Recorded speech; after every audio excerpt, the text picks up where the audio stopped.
wreaths, especially if they have galley-prow noses like yours."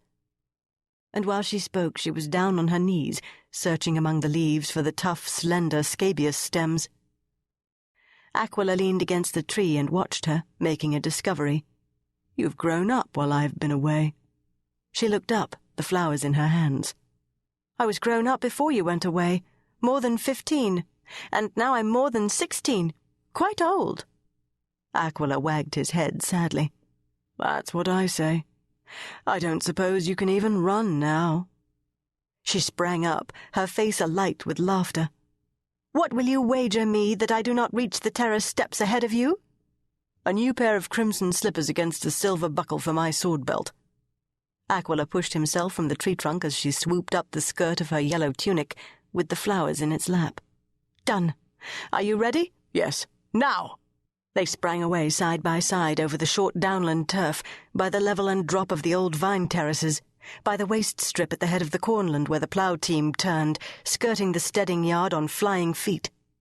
Flavia was half a spear's length ahead of him as they reached the steps of the terrace before the house and whirled about under the old spreading damson tree that grew there. "Well, can I still run?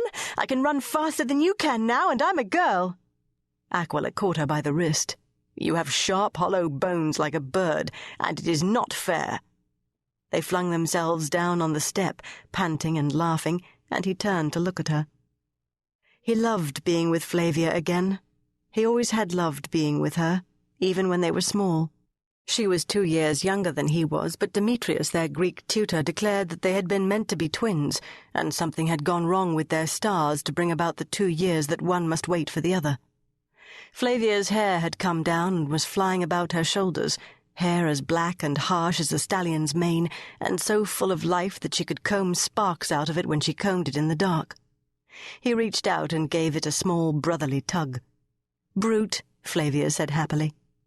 She drew up her knees and clasped her arms round them, tipping up her head to the sunshine that rimmed the damson leaves with gold and made the little dark damson seem almost transparent. "I do love being alive.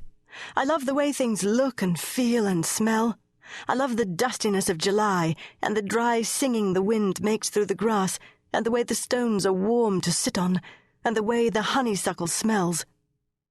There was something almost fierce under her laughter, but that was always the way with Flavia, the fierceness and the laughter and the sparks flying out of her hair. She turned to him with a swift flash of movement. All her movements were swift and flashing. "Show me the dolphin again." With an air of long suffering, Aquila pulled up the loose sleeve of his tunic and showed her, as he had showed her yesterday evening, the dolphin badge of their family rather inexpertly tattooed on the brown skin of his shoulder. One of the decurions at Retupii had learned the trick from a Pictish hostage, and during the bad weather when there was not much else to do, several of them had let him try his skill on them. Flavia ran a fingertip over the blue lines. "I'm not sure that I like it." "You're not a Pict." "If I had been, I'd have had stripes and spirals all over me, not a nice, neat little dolphin.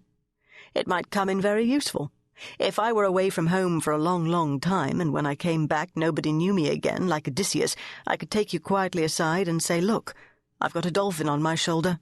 I'm your long-lost brother.' And then you'd know me again, like the old slave when she found the scar of the boar's tusk on Odysseus's thigh."